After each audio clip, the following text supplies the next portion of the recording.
Hi, welcome back to Physics 210. This one is for discussion of tutorial 2. All these questions here. Okay, first we look at the first question. Question 1. This is tutorial 2.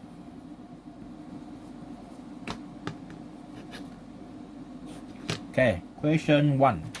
Question 1 asks about a flywheel originally at rest is to reach an angular velocity of 36 in 6 seconds. Okay, so we list down all the value given. First one is omega initial is equal to 0. Omega final is 36 radian per second in a time of 6 seconds. Okay, in a time of 6 seconds. Then calculate the constant angular acceleration that it will have. Okay, A. Our formula will be omega final equal to omega initial plus alpha t. Remember, v equal to u plus at. Okay, it's quite the same actually. This one is 36 is equal to 0 plus alpha times 6 seconds.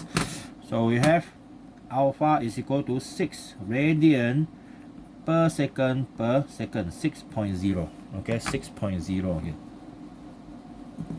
So 6.0 radian per second, that is the angular acceleration.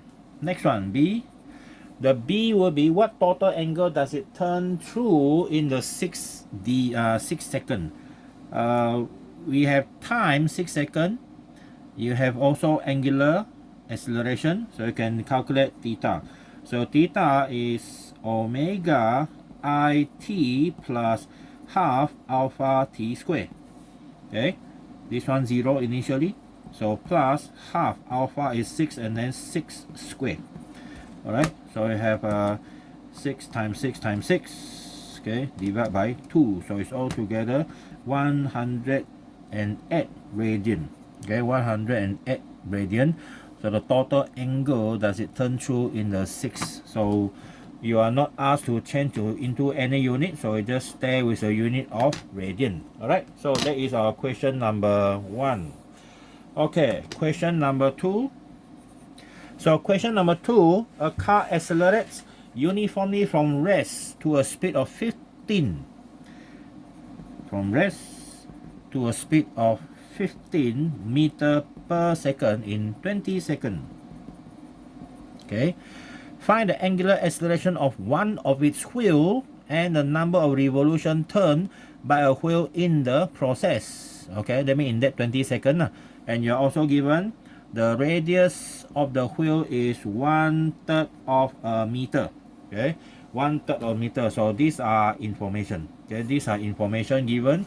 So now there are two things that we need to calculate. Number one, angular acceleration. Well, we cannot calculate angular acceleration directly, but we can calculate the acceleration, linear acceleration from here. V equal to u plus at. This is 15, 0 here, and this one is 20 seconds. So that one be 0.75, right? 15 divided by 20, okay, 0.75. 0.75 meter per second. That is our linear acceleration. But we know there's a relationship between linear acceleration and the angular acceleration. A is equal to r alpha, right? Because it's starting with v is equal to r omega. Okay, v is equal to r omega, so you differentiate against t, you get this. So our alpha, okay, value is equal to this one divided by the radius. Okay, and the radius is this one here. So we have this this one is 0.75 divided by radius of 1/3. So we have 2.25 radian per second. That is our angular acceleration now. And the next thing is you have to find also the number of revolution. So number of revolution is how many turns, okay, done by that wheel in the process in that 20 seconds. So first we have to calculate the theta first. Okay, theta is equal to, okay, you already have alpha, right? So theta is equal to omega I t plus half alpha t square. Again, initially at rest, so this one 0 plus half 2.25 times 20 square. Okay, so you have a 20 square and then times 2.25 divided by 2. Okay, you have 450 radian. Now, number of revolution, then number of turns or revolution, divide by 2 pi. Okay, you have 71. Okay, 71. Okay, it's a number of revolutions turn 71.6. Okay, not yet 71. It's just simply 71, a little bit. Okay, more than a little bit of 71. Okay, so that is our question number 2. All right, next one, number 3. Question number 3. A grindstone has a moment of inertia I is equal to 1.6 times 10 to the power minus 3 kilogram meter square. When a constant torque is applied, the flywheel reaches an angular velocity omega of 1200 revolution per minute, okay, in a time of 15 seconds. Okay, you have to change this one to radian per second. 1200 revolution times 2 pi.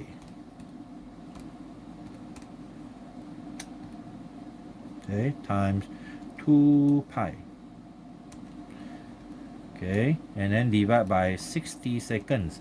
So we have this equal to 125.66 radian per second. We use a more accurate value first, later we round it up. Okay, so those are the values, assuming it starts from rest. So this one is the final omega, assuming from rest omega I is equal to 0. Now calculate number 1a, the angular acceleration. Well, same formula, plus alpha t. So this one is 125.66 is equal to 0, start from rest, right? And then multiply by 15. So this one we divide by 15, we get alpha is equal to 8.38 radian per second per second. That is our angular acceleration. Next one, the unbalanced torque applied. This one is quite interesting because if you remember, F is equal to ma for net force. Newton's second law, right? Newton's second law has another version for angular motion. Torque is equal to I alpha. See, they are actually quite the same. Okay, they are actually quite the same. Second law also, this one. So our torque is what you need to calculate. I already given 1.6, 10 to the power minus 3, and then multiply by your alpha at 0.38. Okay, so now we multiply 1.6, 10 to the power minus 3.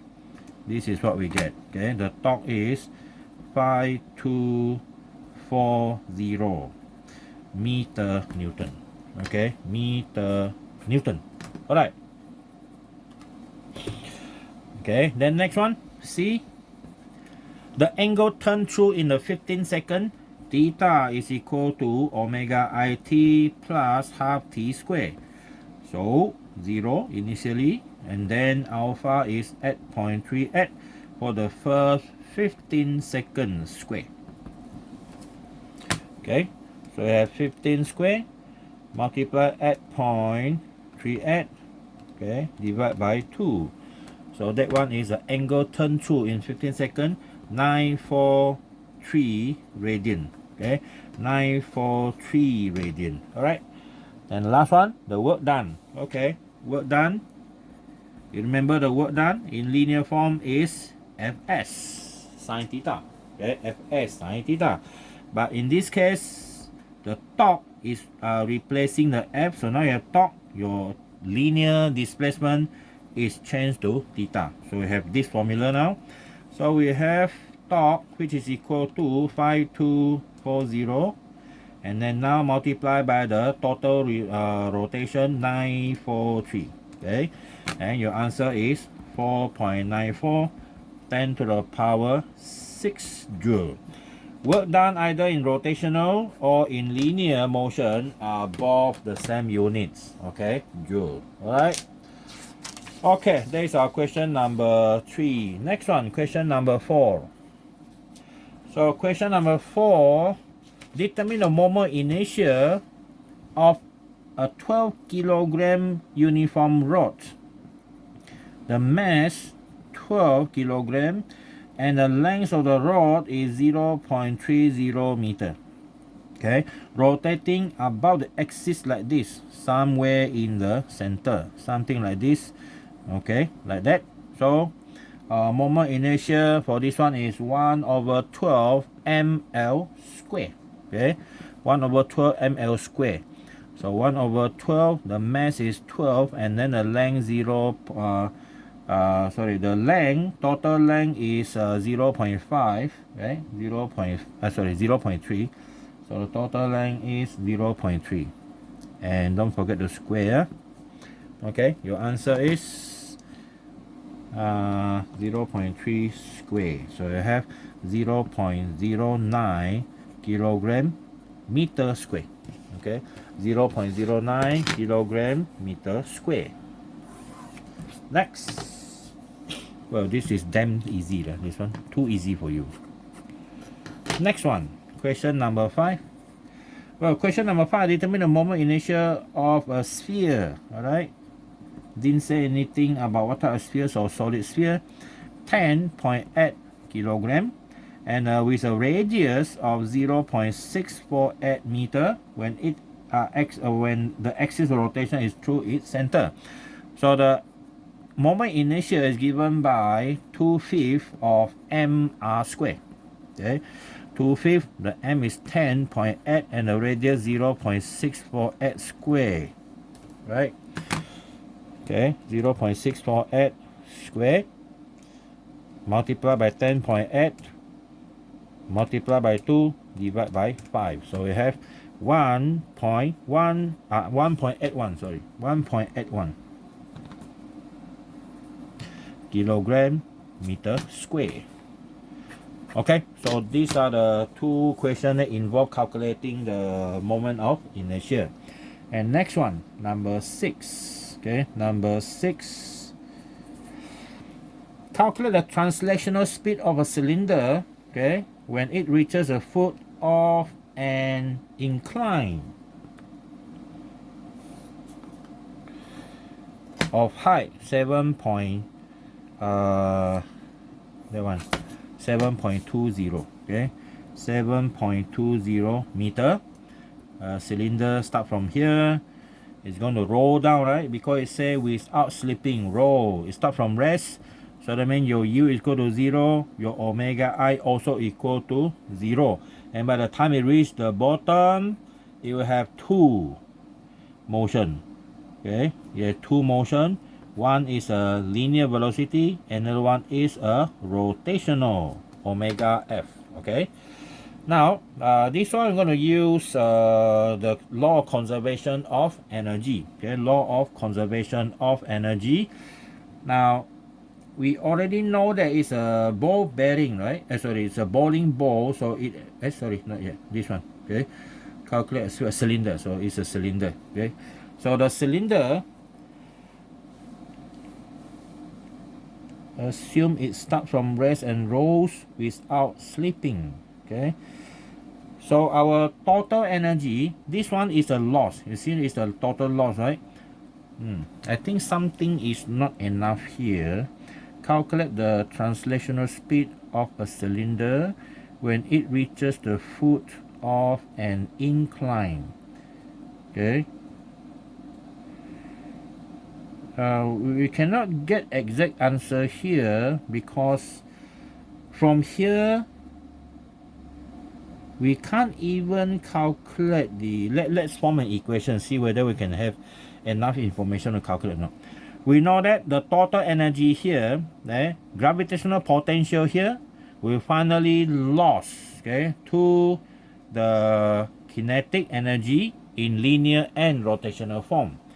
So first we write down like this, our initial, okay, potential energy must equal to finally the kinetic energy, the linear kinetic energy, and the rotational kinetic energy. Alright, so because the question asks calculate the translational speed. Translational speed means from here half mv square here, the v, okay, the v here. So our ek is equal to u minus er, okay, ek. So we put in the equation now, half mv square, this one is mgh minus half I omega square, okay, half I omega square. Now our m is actually inside here. If we look at the formula for our cylinder, okay, we assume solid cylinder, half mr square. Half mr square, the radius are not even given, so you can hardly calculate, see whether we can do anything about it or not. Okay, we have to come over to this side now. Let's do some mathematics here. Okay, we have half mv square is equal to mgh minus 12, 1 over 2, and this one is for cylinder is half the mass of the cylinder and the radius, okay, and the radius, let's use a small r here, square, and then the omega, okay, related to the v, omega is what? Omega is v over r, right? V over r square, okay, v over r square. So now we have half mv square, this is mgh, okay, and then we simplify this, we got 1/4 m r square, okay, here will be v square over r square. Oh, finally end up this one gone, okay, so a half mv square is equal to mgh minus 1/4 mv square. Okay, bring this one over here, plus this one, what do you get? mgh, okay, so we have 0.25 plus 0.5, so you have 3/4, okay, 3/4 of mv square is equal to mgh. So now we can cancel the mass here, up, gone, and your v square is equal to 4/3 gh, and the v is square root of 4/3 gh. Okay, that is how we calculate it. Alright, next, put in the value. 4/3, g is 9.81, and the height is 7.20, right? 7.20. Okay, 7.2, multiply this, okay, multiply 4, divide by 3, don't forget the square root. Okay, you have v equal to 9.70 meter per second. Okay, so far this is the most difficult question. Good luck. Next one. So this is our tutorial 2, page 1 here. Okay, continue here. Our question number 7. Okay, question number 7. A bowling ball of mass. Okay, a bowling ball of mass is a sphere, 7.3 kg, and a radius of 9.0 centimeter. Okay, rolls without slipping down a lane at 3.7 meter per second. Calculate its total kinetic energy. Okay, total kinetic energy. Okay, let's say I put E total is equal to EK plus ER. This one is half mv square, already have, plus half I omega square. Omega I can get from the v later, yeah. So half mv square plus half I, but I have to calculate the I, isn't it? This one is a bowling ball, so the bowling ball is a sphere, so the sphere is this one, 2/5 mr square. Okay, 2/5 m, okay, mr square, and multiply by omega, and your omega is v over r square. Okay, v over r square. So end up 1/2 mv square plus 1 over 5. This one 2 and 2 gone. M R square also gone. So M V square gone already. Right? Only with this here. So what do we have here? M 1 R square gone. Only V square. So finally end up with 7 over 10. Okay, 7 over 10 mv square. Okay, calculate, put in the value. The mass of the cylinder 7.2, velocity 3.7. Okay, the rest we don't need. Alright, we can simplify that actually.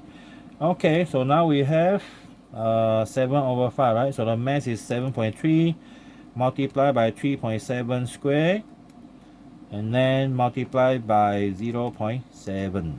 Alright, so we have 70.0 joule. Okay, 70.0 joule. Alright. Okay, that is also more or less like question number 6, right? Okay, go to the last question. Question number 8. Well, this question looks quite similar to one of the example we discussed. 2 blocks, each of mass 3 kg, both 3 kg, 3 kg are attached to the end of a massless rod. Massless, that means this rod here is no mass at all, so the weight is not important. Initially, the rod is held in a horizontal position. Okay, if this one is longer, from by looking at the diagram, this is 4 cm, so definitely this one is going to come down. Okay, so calculate the magnitude and direction of the net torque on this system. Okay, so we draw the rod, massless, and then there are 2 objects attached right at the end. Okay, right at the end, here, here, here, here. So these are the mass, and then it's supported somewhere here. Okay, it's supported here. Okay, so now we label the forces involved, this one here and this one here, and both the forces are the same, only acting at different distance only. So this one is 3 kg, that is the mg, that is the mg or 3g. Okay, and then we have torque. Okay, calculate the magnitude and direction of the net torque on this system. Okay, so we assume we are going to take the moment at the supporting point. So this one I call the point O. Okay, I call the point O. Taking moment at point O. Okay, and this one is 4 centimeter. This one is 8 centimeter. So we can calculate 2 torques, right? Okay, we calculate the total torque. This one is not equal to 0, yeah. So the total torque is the positive and the negative torque. Now, which one is going to give you negative torque? This one, because it's going to rotate the thing clockwise. Negative torque. So we have a positive torque. First, we calculate positive torque. This one 90 degree. Yeah? So it's a 0.04 meter multiplied by 3 times 9.81, and then minus this one 0.08 multiplied by 3 9.81. Okay, so we have 0.04 times 3 times 9.81 minus 0.08 times 3 times 9.81. This one definitely negative. So we have negative 1.18 meter Newton. Okay, so that means from our diagram, if it is negative, that means the object is going to rotate clockwise. Okay, clockwise. So what's the direction? Into.